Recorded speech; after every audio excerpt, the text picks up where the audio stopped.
Hi, my name is Rory Mullen. I'm here to talk to you guys about the proposed plan for an artificial turf field at the Martha's Vineyard Regional High School. This project's been going on for a number of years now, and I hope you guys enjoy this and can get a little bit out of it. So, the project is currently the subject of a bitter debate on our island. The issue of whether or not to construct a turf field for our athletes divides many on our island. Most agree that the state of the MVRHS fields is not good. The grass is uneven, there are potholes everywhere, and one rainy day can harm the field for the rest of the season. In light of this, a turf field was originally proposed in 2016 to improve the quality of the fields for our athletes. Some of the reasons proponents cite in support of the project are that the turf allows for more fair and high quality surfaces to compete on, and that it allows for more field rotation, which keeps our natural grass fields healthier, and that it's a safer surface for athletes. Those who oppose the project cite its negative environmental impact, high cost, and danger to athletes. There's been much debate around this project for years. The original problem was a failing track at the high school. A turf field was added as part of a proposal by a local organization, MVRHS, to redo the track and improve our athletics facilities. The proposal was originally sent to the Martha's Vineyard Commission, and the MVRHS. The Martha's Vineyard Commission is a local organization that is dedicated to reviewing projects and making sure that they don't harm our island's environment or culture.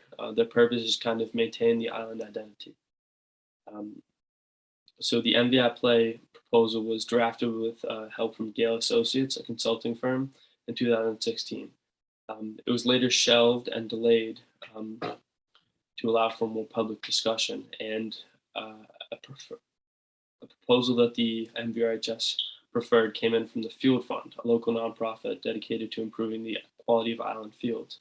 Um, that proposal came in after the MVI Play proposal, and the Martha's Vineyard Regional High School preferred that proposal and tried to negotiate terms with them in the fall of 2017.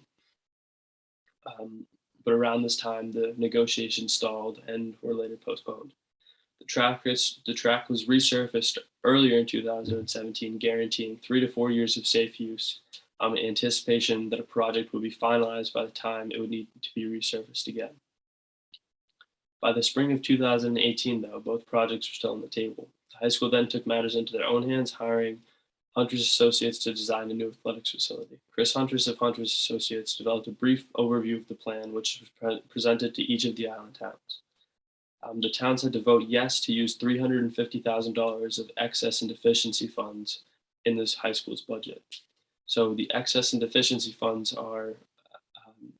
is a piece of the high school's budget that's used for maintenance. And since this project was going to be um, redoing the athletics facilities, it was that's what the towns had to vote on as to whether or not it applied for the excess and deficiency funds. So the towns eventually voted to confirm the project, and then Chris Huntress was then hired to design the new plan, and Daedalus Projects Incorporated was hired as the owner's project manager to oversee the entire project. The high school and Huntress sent phase one of the plan to the Oak Bluffs Planning Board and the MVC in January of 2020 as part of a Development of Regional Impact or DRI application and to obtain the permits necessary from the Planning Board in order for the project to move forward. The DRI application with the MVC was the first to be reviewed. Ultimately, the MVC voted 10-6 to approve the project in 2021 after a lengthy period of public discussion, testimony, and long research periods. This decision then sent the plan back to the Oak Bluffs Planning Board. There was a period of tense debate when the school invoked the Dover Amendment in order to bypass some of the town of Oak Bluffs zoning laws that could have delayed the project. The Dover Amendment is a Massachusetts law that allows for certain exemptions from local zoning laws for special projects like educational facilities, which is why the high school hoped that it would apply to them with this athletics field facility. The Dover Amendment, however, does not exempt a project from review over environmental protection and safety. So then the Oak Bluffs Planning Board then went into a vote over a site plan review special permit. This vote passed in the fall of 2021. The last special permit needed for the project to move forward after this was a water resource protection overlay district permit. And so this is because the high school sits on the island's sole aquifer, and any project that's being built on it would need to be reviewed to make sure that it doesn't negatively impact our island's water supply. The Oak Bluffs Planning Board then voted on this permit very recently on May 4th, 2022. The project needed 4 votes to pass, but the planning board split the decision 2-2. This meant that the high school had to plan for what its next steps were. And so a Zoom meeting was held on May 17th of 2022 in order for the school committee to decide its next step for the project. After some deliberation, it was determined that they would make the decision at a later date in the presence of legal counsel.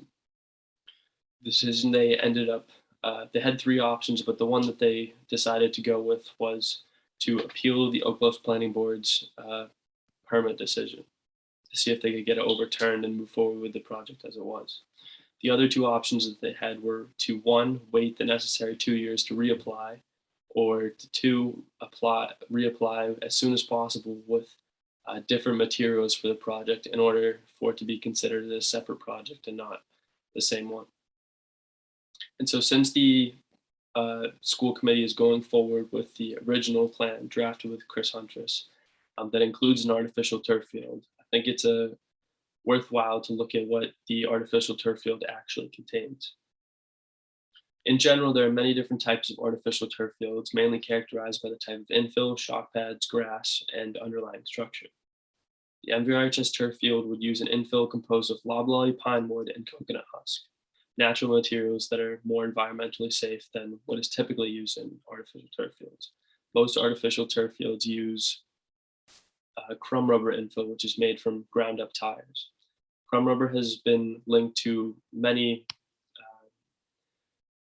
harmful health effects, such as like cancer and different things like that, that our high school sought to eliminate with the natural infill.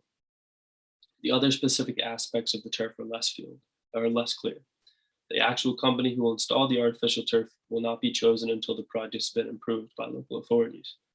However, the primary materials for constructing the artificial turf field will most likely be from the manufacturing companies Greenfield USA and Brock USA. The materials that they manufacture were tested by an independent third-party laboratory called Tetra Tech. Tetra Tech was hired by the MVC in order to, during their review process, to determine whether or not the field would contain any harmful substances. The test examined the potential presence of substances such as lead, mercury, antimony, and per and polyfluoroalkyl substances, or PFAs, that could be present in our high school's turf field. Opponents of the project mainly cite the potential detrimental impact the field could have on our island community. PFAs is the primary toxin of concern. And that was one of the things that was examined in the Tetra Tech study, which we're going to get to later. PFAs have been found in many artificial turf fields before. This is because they are used in the manufacturing process and as a component of the backing that holds the turf carpet together. According to the Environmental Protection Agency, quote, current scientific research suggests that exposure to high levels of certain PFAs may lead to adverse health outcomes. However, research is still ongoing to determine how different levels of exposure to different PFAs can lead to a variety of health effects.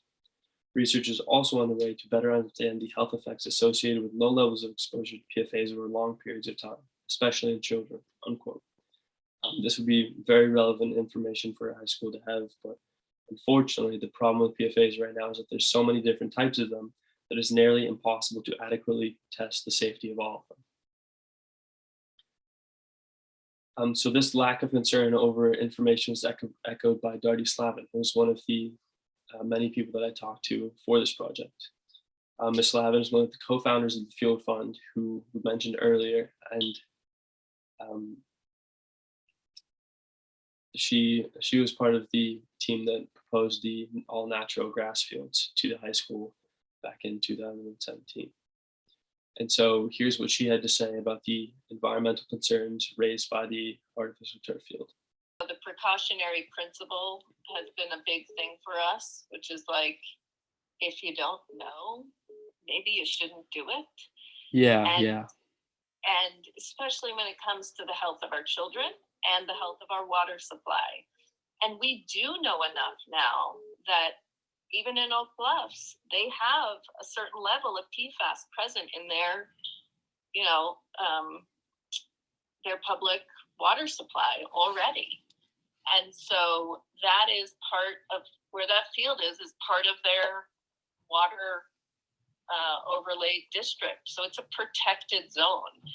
And so to knowingly put down a surface that has been tested and found to have PFAS just seems irresponsible. Yeah. And we understand that you can't control everything. We understand that septics might be a problem. We understand that what people do on their own property might be a problem. But when we can control something, I think it's prudent that we do. Ms. Lavin's point is common among those who oppose the turf fields project. The island as a whole is moving away from plastic, with some towns banning plastic bags and single-use plastic bottles. So why now place a large plastic field on our high school's campus, especially, as she notes, that there's alternatives to the artificial turf field. The Field Fund had proposed plans for upgrading and maintaining the natural grass fields at the high school back in 2017, which we mentioned earlier. And MVRHS is currently already exploring maintenance of the grass fields as we wait for a decision on a new plan. The school has been subcontracting grass maintenance to Sports Turf Specialties, or STS. STS is a grass turf maintenance company based in Renton, Massachusetts. And Ms. Lavin expressed confidence in them that they would be doing a good job at the high school. Here's also what she had to say about whether or not grass fields would be feasible for our school moving forward. We truly believe that with a few good pieces of equipment and a company like STS behind you and the right person to do the work, part of what we had proposed to the high school was that we were going to endow a groundskeeper position. Yeah. We would have raised money specifically for that so that it could continue to be supported. We also had talked to the high school about, I don't know if the horticulture program teacher is 100% now, but at the time it was 80%. And we wanted to fund the 20% so that then the horticulture department would be learning about turfgrass maintenance and as a part of their program. So there are such creative ways to help maintain these fields and make it a learning experience for the students because it is an educational place. And so why not tie that in? Aside from the environmental concerns and the possibility of potential alternatives, the cost of the field project is another concern of opponents. According to a project fact sheet from the MVC and MVRHS, phase 1 of the project will cost an estimated $7.7 million, with no tax dollars being used and all of it being privately funded. The project as a whole is projected to cost $11 million. As of right now, information regarding where this privately funded money is going to come from is unknown to the public. Ewell Hopkins, chair of the Oak Bluffs Planning Board, emphasized this to me in an interview that we conducted earlier. Here's what he had to say about the cost of the high school field. So if there is no funding, which the assistant superintendent of schools said in an open meeting to me, there is no funding, there is no list. How can we be putting restrictions on how it can be funded? There's a disconnect there. It's incongruent. Cost of the field is something that Mr. Hopkins emphasized to me in the interview. And here's another thing he had to add about the unknowns with the high school's funding. I feel as though it would be rare for us to approve a project with no confidence that it can be completed. Because one of the worst things you want to do is have a half-built subdivision or a half-built project because people break ground on something that they don't fund. Mr. Hopkins raises some valid concerns. In the official press release of the high school's proposal to the MVC and Oak Post Planning Board, it was stated that, quote, "It is clear we cannot put the financial burden on our taxpayers, and we will soon announce a campaign to raise the necessary funds from private donations," unquote. This press release came from MVRHS school officials and the school committee. A member of the school committee informed me that this campaign was not announced because they had not anticipated the lengthy discussion process that the project would endure. The press release came out in 2020, and the campaign for funding has not been announced since. This is because the school committee did not want to begin raising funds for a project they would not be certain they were constructing. And this unfortunately presents us with a bit of a dilemma, as the Oak Bluffs Planning Board was not likely to approve a project that they weren't certain could be finished, while the school and the school committee would not be announcing a campaign for funding a project they weren't certain would pass. So it kind of creates like a cycle where neither is really going to happen without the other happening first. But the perceived lack of funding is not a concern for those who support the project. Proponents of the project emphasize the turf's benefits to athletes, and that they also believe that the schools do not currently allow for grass fields to be named. The space at the high school does not currently allow for grass fields to be maintained at the level they would need to be to ensure high level and fair competition. They argue that environmental threats posed by the installation of the turf field are negligible. While opponents argue that the national research is pointing towards PFAs being an environmental threat to us, proponents look at the local research conducted specifically for the MVRHS turf fields to support the position that the field will be safe for our environment. In the study that we mentioned earlier that was done for the MVC, Tetra Tech, an independent lab, examined the materials that would be present in our high school's artificial turf field. The test concluded that, quote, "Based on current understanding of PFAs, elevated risk and environmental impacts from PFAs associated with the proposed synthetic turf field appear unlikely. However, the understanding of PFAs detection and risk are limited for the vast majority of PFAs compounds, and certainty in such an assessment is not possible at this time," unquote. The conclusion of the study does contain the massive caveat that the results cannot be entirely certain. The reason for this is that there are thousands of different types of PFAs. The study was only able to test for the ones that we know to be harmful.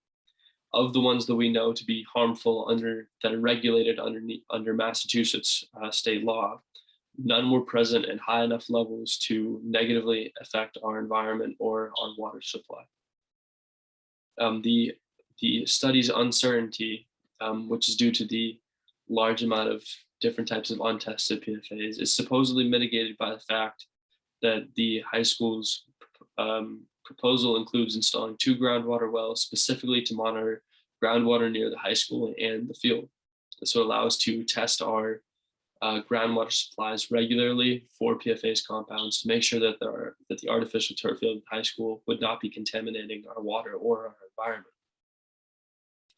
Chris Hundress, who designed that plan, was one of the people that I spoke to for this project. Here's what he had to say about the environmental concerns raised by opponents of the turf field project. They're valid concerns, right? We should all be concerned about our water and our air and quality of life, that goes around, the environment that we build. I will tell you, you're right, in that we have worked very hard to make sure that we consciously selected the materials that we did, that we understand how they're manufactured, what their life cycle is, what their recycling capabilities are or are not, and where the client can kind of find best value, if you will. But as I've said often in the public hearings, if you're concerned about the materials and the products we're putting in the ground, let's test it before we get anywhere close, which is why we went through the long process. We were a year and a half with the Martha's Vineyard Commission that just ended last summer. So that's almost half of your high school career. We were in front of the MVC. And we did $40,000 to $50,000 worth of testing with third-party independent testing labs. What that means is it's not a testing lab we chose or hired. The Martha's Vineyard Commission chose and hired them, and we wrote a check. Not we, but the school writes a check to the commission, who then pays for the testing to be done. And that way, it's hands off from us. Like, we don't influence it. We don't write the scope. We don't get to see the results before the NBC does. And the results came back very clean. We were very pleased with what we found and what we saw. And, I continue to stand behind them. According to turf proponents, the environmental concerns have been addressed sufficiently enough for MVRHS to be confident that installing an artificial turf field will not have potential negative effects down the line. Another point in the argument for the MVRHS artificial turf field is that given current space at the high school, it's not feasible for the high school to be able to maintain natural grass fields. The basis for this argument is that an artificial turf field can bear the load of 3 natural grass fields. To successfully maintain natural grass fields, they must be given sufficient rest and be rotated, and can only be used a certain amount of hours each year. Our sports teams each play any given amount of hours every season, and an artificial turf field can be used 3 times the amount of hours that a natural grass field could be used.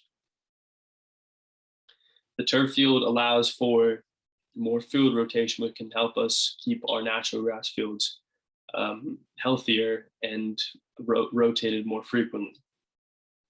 The proposed plan involves installing 1 artificial turf field to keep the other natural grass fields healthy.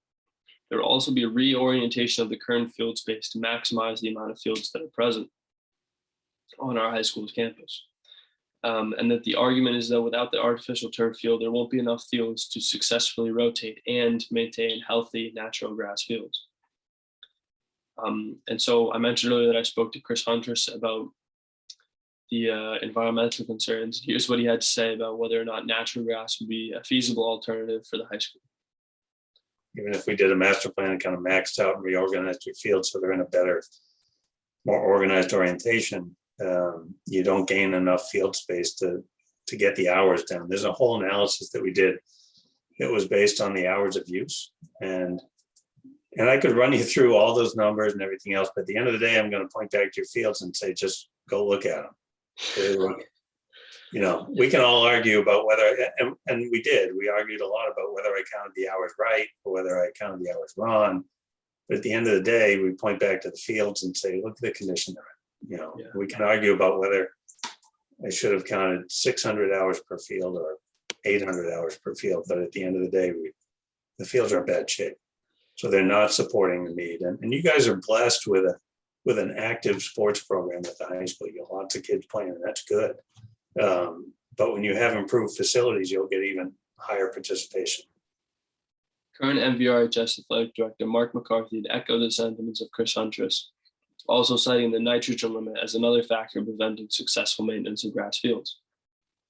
Unfortunately, the recording software I was using during our interview stopped working and didn't pick up the full audio from the interview.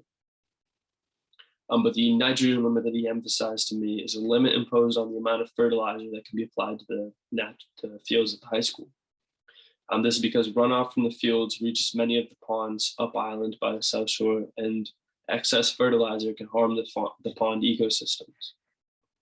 The reason that the nitrogen limit is cited as something that makes natural grass maintenance difficult is that it doesn't allow the school to sufficiently fertilize the fields during the spring and fall, and the sports schedules are very intense. Spring season is also the primary growing season for the grass, and so without enough fertilizer, successful grass maintenance becomes supposedly very difficult. Unfortunately, at this time, though, it currently seems that neither side is willing to back down or compromise to work together on solving the issue of the athletics fields at the high school. Consensus has been difficult to reach, and the resistance on the island is fierce. Has been fierce, sorry. And here's what Chris Huntress had to say about the resistance on the island and whether he experienced this in other places. in every project that we work on, and this isn't necessarily turf related. We do natural grass, we do tennis courts, running tracks, baseball fields, you name it, anything sports related. And often you find people that surround the project immediately have concerns because, you know, it's change. When we show up, we tend to bring change, right? So some people are comfortable with that, some are not. But I will tell you that after all is said and done and our projects are built and we go away, property values around all the projects that we work on always go up. And I've even been on a project, we worked on a project for the town of Boxford that took 9 years from start to end. And it was controversial. It was probably as controversial as this one. It happened to be natural grass fields and walking paths and horse trails and a number of other things. And there was a strong opposition group throughout the entire project of mostly neighbors. And when I go out there now, I usually see the neighbors on the walking trails and the horse paths and using the ball fields, and everybody seems to like it a lot more now that it's built. As I mentioned earlier, there's a pretty noticeable divide in our island community on this issue. And so I tried to ask all of the people that I interviewed what they thought about the divide, any potential solutions that they had. And here's what Chris Hunter said to say. I think everybody, regardless of what side you're on, their heart's in the right place, right? They think that they're doing what they need to do to protect either the island or the environment or the athletes or, you know, the high school. And yeah, it's I was going to say it's a difficult topic. It's really not that complicated of a construction process or a discussion, but unfortunately, if people aren't willing to find a middle ground and really pull back into, you know, one camp or another, it's hard to have that kind of public discussion in a way that's beneficial to really moving forward and educating people. You know, if people don't want to come together and talk reasonably, then it's hard to have an educated discussion. Mr. McCarthy had a slightly different take on the issue, blaming the divide on the island's apprehension over plastic, adding that he, quote, applauds the opposition for driving us to make this field as safe as possible, forcing us to do more testing, ensuring that we do everything we can to make this safe, unquote. He also added that he is, quote, confident that after this goes through, we will be a national, international leader in safe turf fields, unquote. Darty Slavin echoed some of the sentiments of Chris Huntress, and here's what she had to say about the divide. Part of the problem maybe is that sports bring out the best in people, but they also sometimes bring out the worst in people. I think maybe the competitive nature of sport and people thinking they know what's best for their own children makes them tend to be more aggressive in their behavior. Ms. Slavin also stressed to me that the divide on this issue is in some ways a reflection of our nation as a whole. This is kind of hard to disagree with, as there's a noticeable partisan divide in our nation's politics and increasing polarization in our government, reaching levels that we haven't seen in a long time. Here's what you had to say about the issue being a reflection of our nation as a whole. I guess it's unfortunately what's going on in our whole country in many ways. Right. You know, that people, I guess misinformation is running rampant, and then people also sort of had the license to not be so kind to each other. So it's been really difficult for me to watch. You know, I grew up here, and there are people that I grew up with that are on the total opposite side of this issue. And that's, you know, that's hard. Some people, it's fine. You can agree to disagree, and others, you just smile and walk the other way. You know? Yeah. It's hard. I never ever thought like this would be something that I would be learning to navigate when I got into this. It is hard to argue with Ms. Slavin's assessment of the nation as a whole, but the partisan divide is a is a whole nother topic for another time. On the other hand, though, Ewell Hopkins of the Oak Bluffs Planning Board had a very different take on the causes and the nature of the divide. Here's what he had to say about the issue. Yeah. So the idea of plastic versus grass, and that's why I loved how you framed your discussion earlier on, is such an ancillary component to this discussion. The discussion is, what is the authority of the town to regulate land use on the high school campus? That is the question.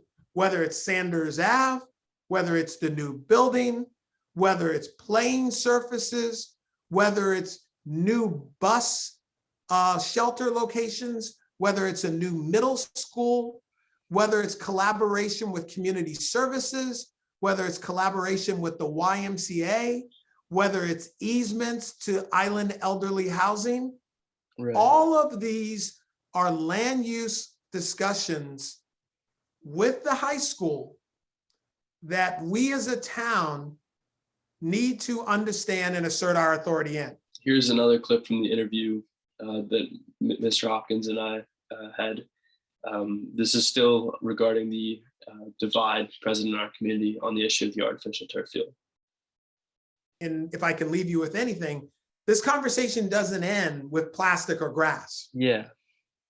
I mean, you brought up Sanders, you brought up the new school. The question is, what is the obligation of school officials for land use decisions on the high school campus? That is the underlying question that's still not been resolved. Mr. Hopkins' take has a lot of merit, and had the decision or the disagreements on who has the authority to rule in the high school been sorted out earlier, the project would have most definitely moved forward a lot faster. But it's an interesting one, as the high school is an educational facility that affects all the towns on the island, but it is also within the district of Oak Bluffs, or the town of Oak Bluffs. And so who has the authority to rule on it is certainly a question that needs to be resolved for future issues. But the group that I interviewed was very insightful when discussing the divide currently present. But they kind of struggled to come up with solutions to bringing our island back together and lessening the divide and finding a way to move forward. Given the nature of this issue, I cannot fault them for this. There really is no easy solution that benefits both sides. But it appears to me that the extent of the environmental impact of installing an artificial turf field is what most people disagree on. I believe that one of the biggest factors driving the divide is the fact that the two main sides are citing different sources of information. Opponents point towards the growing body of national research that suggests PFAs are harmful to humans, whereas proponents cite the Tetra Tech study, which was done on the materials that we present specifically in our artificial turf field, to say that we should be confident that there will not be a negative environmental impact from PFAs. So bringing everyone back together on this issue, it kind of seems that it would be imperative that we all agree on the impact of the artificial turf field on the environment. And so one of the original solutions that I had come up with in my own head for this problem was just kind of get members of both sides to meet and independently, or not independent, but just design a new test for the artificial turf field. As I think there were some who were not happy with the way the Tetra Tech study was carried out. And so allowing them to have, everyone to have a say in how the study is conducted and created could offer a solution to the divide on the environmental impact piece of it. I know that this may seem kind of naive, that it's probably not as simple as just retest the field. But I feel like this could be a start and one of the possible ways that we move forward with the fields, especially after the school committee's decision to continue with an appeal at the Oak Bluffs Planning Board. So my own opinion on this issue has evolved a lot.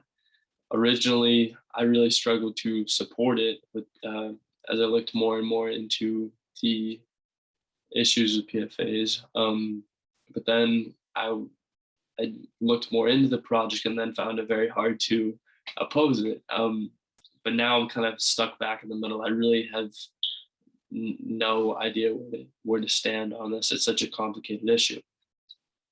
But before the original Oak Bluffs Planning Board, the decision to deny the turf field, the water protection resource overlay district permit, I saw two paths for us to move forward if the retesting of the field did not happen. The first was to accept that we were going to have to live with a turf field on our high school campus, which isn't a great option, and neither is the other one that I came up with. But were we to go forward with the turf, which sounds like we are trying to do, we should regularly test the surrounding water after the installation of the field, something which the proposed plans appear to already include. We should also be very conscious of the field's recycling capabilities and who is recycling it. Though from my understanding, the plan ensures that any field that we install will be recycled. The other option that I saw was to make more space for extra natural grass fields by clearing some of the land adjacent to the current athletics facilities. This will involve cutting down trees and adding land to the high school campus. I think that most people would prefer that a grass field be present, only natural grass field be present on the high school, and I would agree with that. But however, I don't think it's currently feasible for the high school to maintain grass fields within the limited space that we have. I don't think everyone will agree with cutting down extra land, but were we to go forward with that plan, someone like the field fund could be very helpful in helping us maintain natural grass fields. Hiring a groundskeeper would also be a necessity. And if the entire island got behind that project, I would be definitely for that. But I don't think enough people would support clearing land for high school playing fields. But as we move forward, right now is a good time to kind of sit back and reflect on the process so far, especially as we kind of have a delay between the school committee's decision to appeal the planning board decision and the appeal process. But we're going to have to, as an island as a whole, work together to find a solution that everyone can be content and happy with for these fields before we continue to move forward. I'm not entirely sure that the decision to appeal the Oak Bluffs Planning Board is worth it, as I feel like it's just going to drag the process on longer. And there are also just so many different routes that we could take with this project that picking one to decide on and go forward with now might be a bit of a mistake. But our towns and community need to work together and not against each other. And I understand that this is much easier said than done, but I feel like people have been trying to do this for years, but that we must emphasize it again and again and again until we finally get it through our heads that we need to work together on this issue and not against each other. I've been taught my whole life that compromise is possible and you can work out your differences with another person. I'm confident and hopeful that if the right people speak up, we can find a plan that most agree upon to fix our athletics facilities that so desperately need improvements. Our high school athletes have been calling for any kind of work to be done on these fields for years now, and for 6 years, not much has happened. A track field should really be the priority right now, as there's so much success in the track program at the moment, and they're limiting their capabilities with faulty track equipment or a track field or a track course, sorry, is just not something we should be doing right now. And so I tried to bring in the opinions of and thoughts of high school students. So I got senior Lila Maikos and senior Ingrid Moore to talk about this project with me. And so I hope that this can be a model for civil discussion and kind of how we move forward. together as a community on this issue. And so here's what Lila and Ingrid had to say to me about the issue as a whole. All right, so I'm here with Ingrid Moore and Lila. And so the first thing that I wanted to talk to you guys about is with the turf field. So obviously one of the biggest talking points with the turf is the environmental concerns that have been raised over whether or not we should be installing a turf. And I was just kind of wondering what you guys' thoughts on that are. So the main reason I don't like the turf and don't really think it's a great alternative is because of the environmental concerns. Like I'm in the Protect Your Environment Club. I do a lot of environmental things. So that's always the most important thing for me when thinking about like when making a decision. So for me, it's just the idea of like putting plastic and small pieces of tire in place of like real natural grass, which in of itself isn't great for the environment. There's a lot of problems with grass and irrigation, but I think that plastic, which can break into microplastics and get in water really easily, and like the little pieces of tire that it's kind of like that filling substance they use, is much worse, just because it right under the field is like the main watershed for the island. So it's really easy for all of those chemicals like the lead or plutonium that they can use, or the zinc. And the tire can really easily get into the water. And I'm going to yeah. cut you off there really quickly. So the great thing with this project is they actually eliminated the tire infill. Okay. So it's going to be like a kind of like a, Lila, you might know more about this, but it's like a wood and like corn husk or coconut husk infill. So I think the biggest concern now is the PFAs that might be present in the plastic. Yeah. Okay, so that's much better because the like main problem was that infill. But it's still the idea because there's a lot of the treatment plan of OB isn't fantastic, which is also bad with, you know, like using a ton of herbicides and pesticides on grass. But since the water isn't being treated that well, a lot of the runoff with microplastics and other chemicals that could be used on the turf is getting in the water. And I do sailing, so I'm always in the lagoon, so I can kind of see, you know, algal blooms, and I can see like all the problems and how kind of gross and brown the water looks because of plastics that are getting into it and other runoffs. And also the idea of like grass and soil. Soil is really important for carbon sequestration, and having grass on there with its roots will actually keep the soil in place and have it provided with a lot of nutrients that will help it sequester carbon and store carbon, which is always a good thing. So yeah. All right, so Lila, do you have anything to say to that?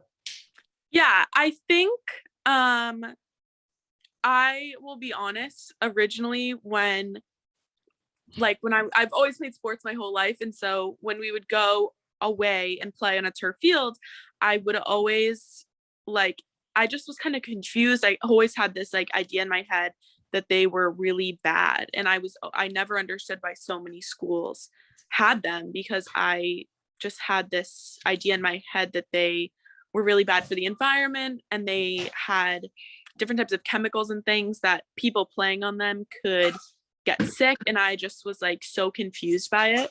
So when they brought this project to the high school, I was very skeptical at first and was like, why are they doing this, you know, like, and I read so many different articles and talked to my parents about it and talked to other community members, and at the end of the day, the field that's being proposed, I think, is probably one of the best things in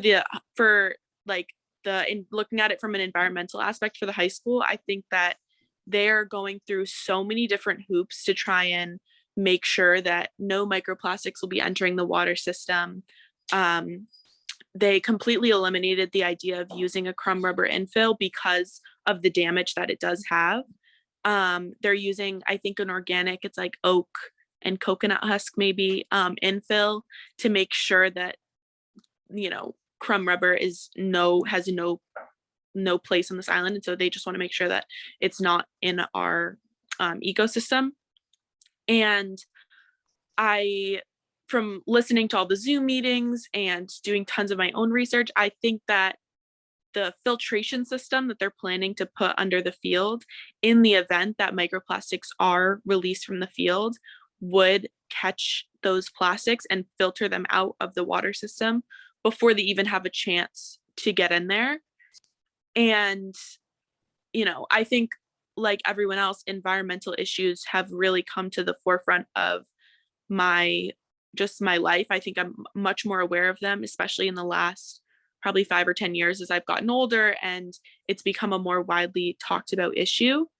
And I just think that from what I have learned, I think that the environmental impact that a turf field would have is much less than having grass fields and trying to maintain those grass fields, and the amount of nitrogen that we would have to put on the fields is just insane. And that truly there's no real filtration system for that, and it would just leach right into the water system. And I think that also if we had to put in enough fields for them to be in a good condition, again, it would just, the amount of space it would take up, the amount of trees we would have to remove from the state forest or behind Schoolhouse Village, which is just across the street.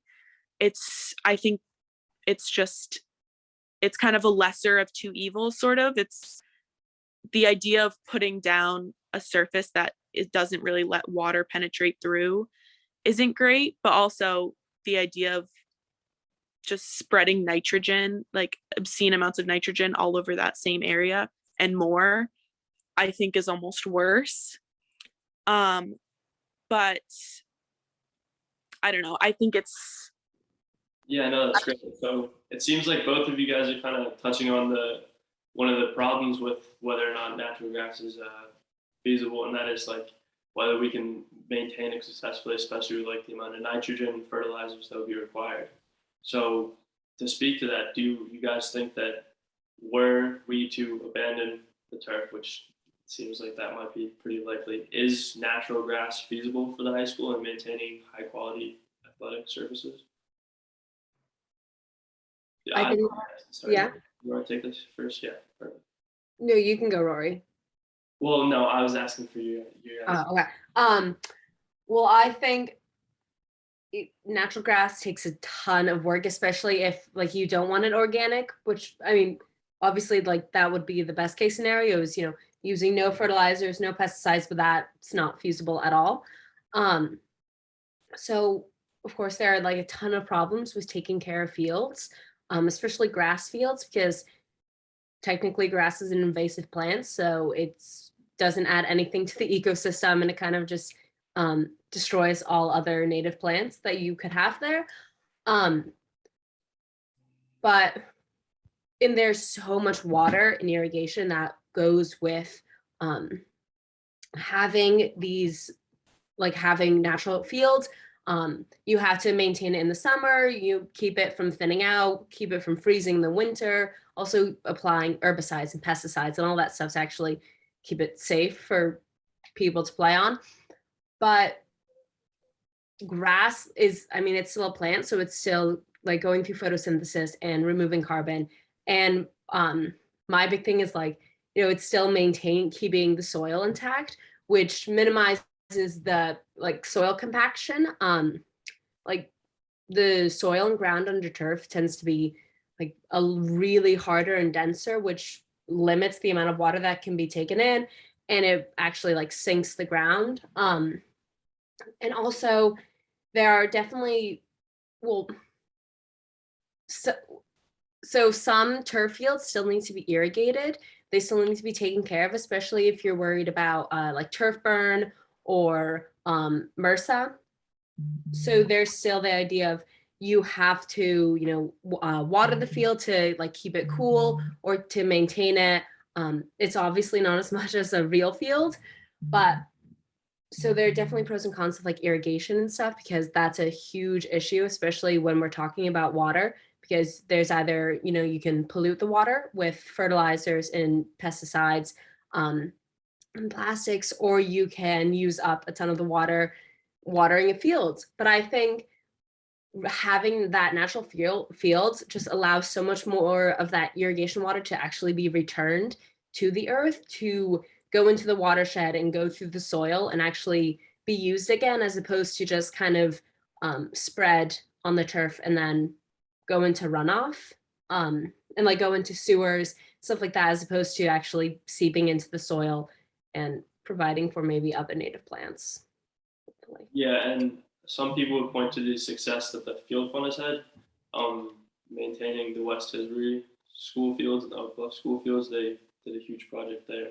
So I mean, you could say that there is like a possibility that it would work at the high school as well.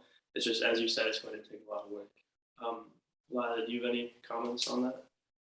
Yeah, I think that when you look at using a grass field, you want to look at how many hours of play are being played on the field. And what at the high school right now, what we have is we just don't have enough fields to be able to spread out the play that's on them. They get so much abuse from, August to like November with the fall sports, and then from March to like June or May, end of May, with the spring sports, and the amount of hours that are placed on those fields, it's clearly it's not really working. They're so beat up. There's so many holes, and the grass just doesn't really grow well. And God forbid it rains and it's a little muddy and it's just so ripped up. So what we would need to do is have more fields to spread that out so that the grass has a chance to regenerate and regrow.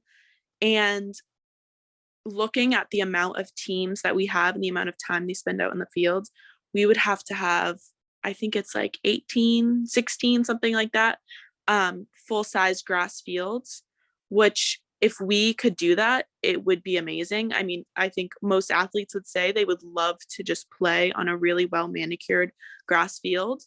But with the space that we have and the impact that fertilizing and irrigating, like Ingrid was saying, a facility of that size, the toll that would take on the water system, I think it's just having that one turf field to be able to take a lot of that burden and take a lot of the weight off the grass fields would give us beautiful grass fields to play on.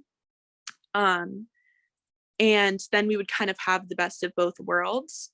I think with the space that we have, the resources that we have, and taking into account environmental impacts, having an all grass facility would be really difficult at the high school.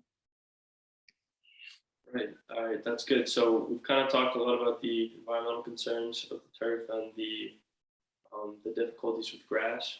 So now, where would you get turf fields? What potential benefits do you guys see in turf?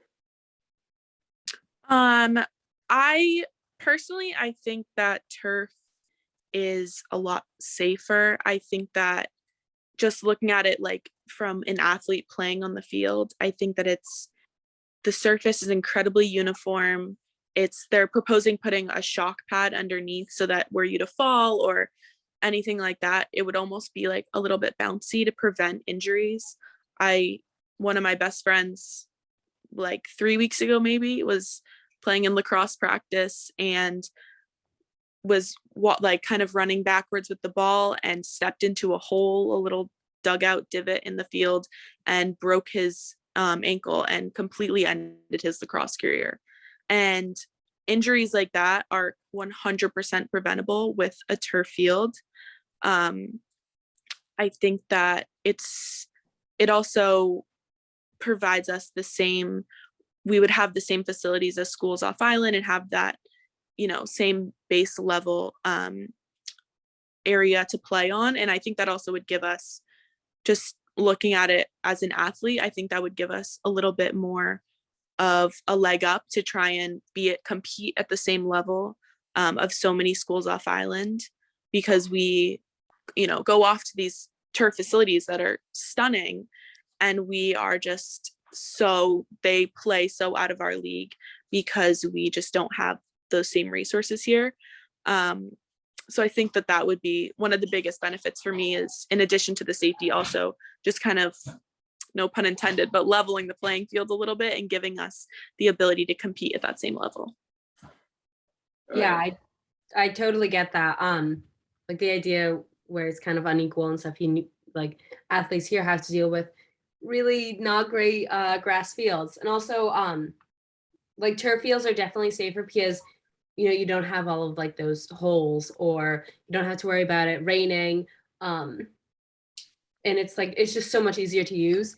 But then there's also, this can also apply to grass because you do have some pesticides and fertilizers and stuff that are used, which can be very dangerous to human health, but not as much as like I think, like some of the leads or plutonium or some of these heavy metals that are typically used, not always, but can be found in turf fields.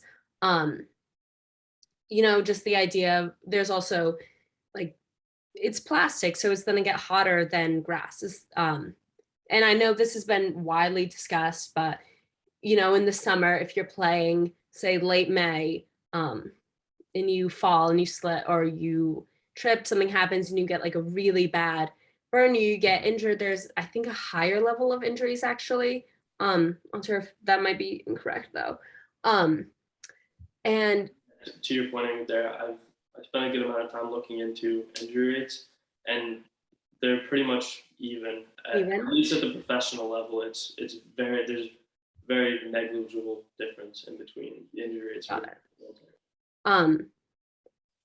And then there's also, turf fields can be like a spawning ground for bacteria and MRSA, which can lead to like really horrible infections. It's a low chance, but it's still there, and it's still like MRSA is a little more prevalent in turf than grass fields, which can cause, really horrible pneumonia or blood infections.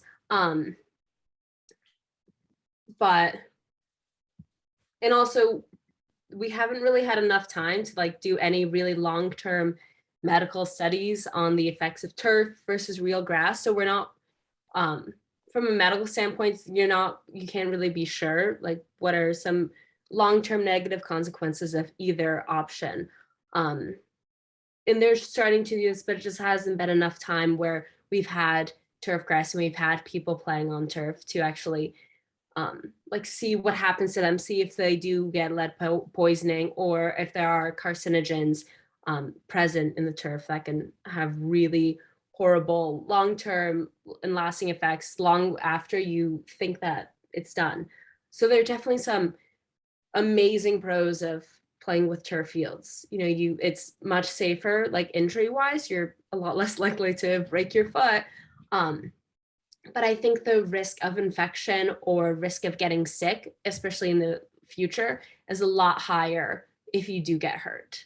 If there's the smaller possibility that you do break something or get really badly injured, I think you do have a higher chance of getting some like MRSA or dangerous bacteria or something like that. Yeah, that's great. So one thing that we didn't really cover earlier was one of the main talking points with the turf, and especially one of the huge causes for the divide, I think, is like the possibilities of PFAs in the turf. And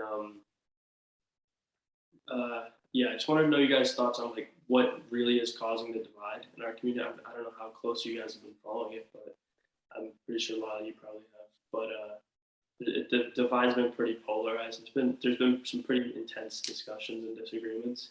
So I just want to know kind of your guys' thoughts on why that divide is there, and what any potential solutions we have to kind of bring our community back together and doing something for the high school.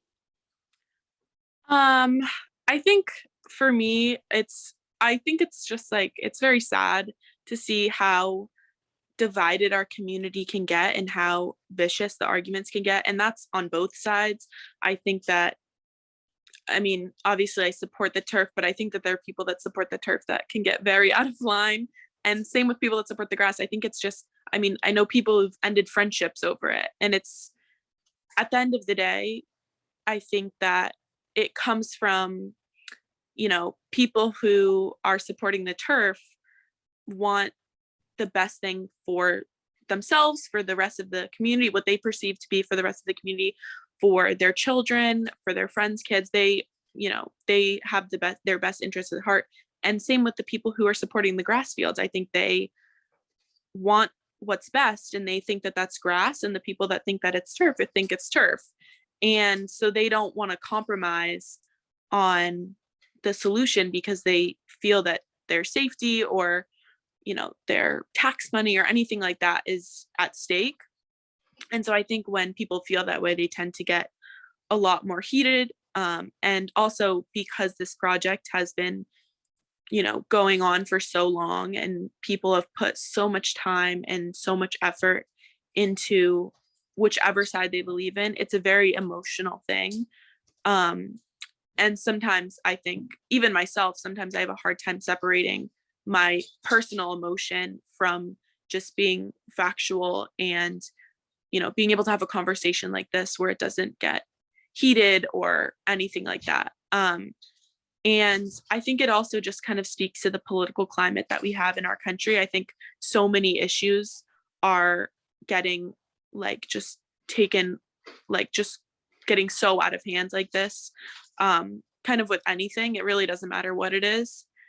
And as for a potential solution, I think, I mean, I say this with most things, but I think people just need to be willing to listen and understand someone else's point of view and to be able to maintain their opinion, but also to be able to see, like, if I support the turf, being able to see that, you know, someone who supports grass and understanding their arguments and their opinions about it and being able to say, you know what, maybe you do have a good point about that. And while I don't agree, I respect the amount of research and time that you've put into this, and have a civil conversation as opposed to just like going crazy and, you know, having arguments that are just incredibly laced with emotion, when this really shouldn't be something that's filled with emotion. It should be factual and just conversational. Yeah, I totally agree with pretty much everything you said. There's not a lot to talk about on this island, so when there's something more interesting and exciting like the turf fields, it's going to be blown way out of proportion. And which is similar to like everything that's happening now, and especially it's kind of an you know, everything is very two-sided, and there's not really a ton of compromise happening or listening to other people. So I think people, since there's not much there's not a ton of difference in beliefs on the island, so when there is something that will divide people, then they'll really take to that division and they'll actually like really go strongly for their side. And I think like the most of the division is, you know, really like who's using the turf. And similar to what Lila said, it's all about them believing that their idea, whether that's turf or grass, will be better for the future, better for their kids. Because like for us, we're seniors, it's not gonna really affect us a ton. We're not gonna be playing on the fields. We won't be living on the island for the next 4 years. So it really doesn't have that much of an impact. So it's so much of it is about what's better for the future. What do we think is better? And yeah, similar to what Lila said, I'm always for, you know, community discussion and actually like having people listen to each other without fighting and learning things. I think that's the best way to, one, argue your side if you want to do that, because then you know what to say. Two, to actually learn something. Like I learned a lot today, and I'm really very impressed by how this went and stuff. And you arguing, Lila, it's very impressive. So I think the best way to do that is just listening and talking without getting mad at each other and yelling, which people on the island tend to do. So yeah, just having actual genuine conversations and doing research, not just going with your emotions and actually trying to figure out some things and learn facts. Yeah. Yeah, that's great. Yeah, and I'm super happy that you guys we were able to have this conversation, and maybe try like a bit of a model for what our community could do a bit better. But that might be a bit ambitious. And so, as you guys probably know, the Oakland Planning Board recently voted 2-2. They split the vote, which did not approve the next phase of the turf. So I just want to know where you guys think we should go from here, and what if you guys can come to an agreement, that would be amazing. But like, what should our community do now with the turf, or not with the turf, with the athletics field in general? I think that our fields are in such bad shape that we need to do something. We need to figure it out because they're really struggling. The grass just can't regrow because of the amount of wear and tear that it gets during the fall and spring seasons. And I know that different people have proposed different types of solutions for maintaining natural grass. And I mean, I feel like I would be willing to, clearly the turf didn't go through, but if they would be willing to give it a try and at least see if it would be able to work. My biggest thing is just, I want the fields to be safe. I want people to have fun. I want it to be like athletics to be a positive experience for people. And I think that, if we give it 5 years and we put down all new grass and are trying new things to try and keep it in a healthier state, or if that's, kind of reshuffling the field and putting them in a different layout to give us 1 or 2 more fields that we can use to help take some of that burden off of each field and just give it a go and see if it works. I think that would be amazing. And if not, then maybe we can bring this back in 5 or 10 years and talk about possibly doing turf. And who knows, maybe we will have more research that can give us more clarity in either direction and support or not. And I don't know, I think that we just really need time to keep learning about it. It is the type of turf that they're proposing for the island is very new. It's like one of the most recent types of turf to be kind of released, and just learn more about it and its effects, and being able to come to a conclusion that it is safe or it is not safe for the island. And I think time will just kind of give us that clarity. Yeah, I think the way to go right now, I know there's been a ton of like discussions and meetings and stuff about this for a long time, but I think because it's kind of taken a lull, I think this is the best time to start actually discussing it again, because people won't be as polarized about it and feel as strongly for their side. So I think it's actually a good time to start discussions about what's next. That could be maybe putting turf in that small area of grass around the track, to test it, or that could be completely getting rid of the fields and putting in all new grass, which would be really bad right now. But in the long term, I think that could be helpful, and it would actually help the fields and help the athletes. So I think right now is a good time to start thinking of something new, because obviously the idea of having all grass, all natural, pure grass, or all turf isn't working. So coming up with some different ideas that could be adding new fields, trying to limit like pesticides and fertilizers and herbicides, or implementing turf in some areas and having natural grass in others. So I think that's just the way to go, is actually coming up with more ideas other than just there should be more than just 2 options that people have to decide with. There should be a little more compromise And this is actually a good time to start thinking about that because people are angry, but it's different because it doesn't have as much of an impact right now. It doesn't have as much of an impact that you can see. Like whereas with the town meeting and the vote, people were really trying to push for their side because that had something was going to come out of it. So I think this is a good time for discussion and starting to think about other options that can involve both turf and grass. Yeah, kind of sounds like both you guys are open to just like for now, just taking a step back and just kind of reevaluating what, again, getting people together again. So I think that's all I have for you guys. Thank you so much for everything you gave me. That was great, and I really appreciate the civil discussion we were able to have today. And yeah, that was great. You guys clearly both know a lot about what you're talking about, and I'm happy we were able to do this. Me too. Thank you, Rory. Thanks, Rory. Good job. All right. And thank you, Ingrid. You too, Lila. This was really interesting. I know. I feel like I actually learned so much. Me too. Like a lot. Yeah. Okay. Good job with this project, Rory. I love this. Yeah, idea. thank you, Rory.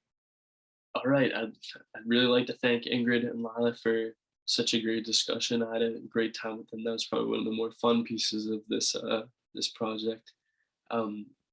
They were great, and I kind of hope that can be a model for civil discussion over this project.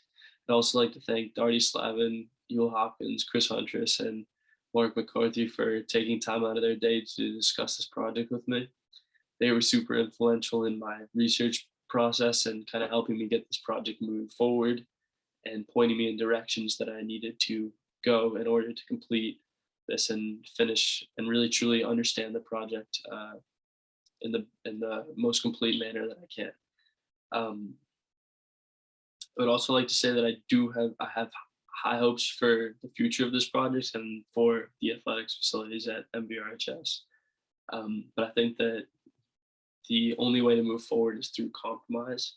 And I will say that I'm a little bit disappointed in the school committee's decision to appeal the planning board decision on the special permit, as I feel like this could just drag the process along even further.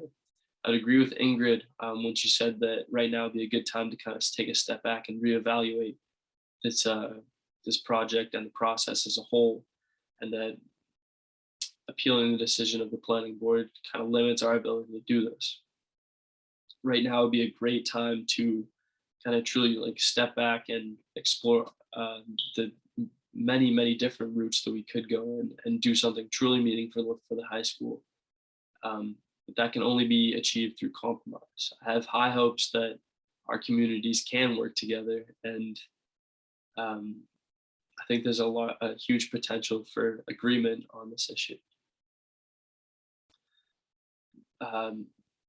That being said, we do need to work together and come together as a community to explore different options for this project, and there shouldn't be just the few that we've had so far. But yeah, other than that, I hope you guys enjoyed watching, and any takeaways you have from this are that you hope that you learned a little bit something about the project that you might not have known before, and then your experience with this was a positive one.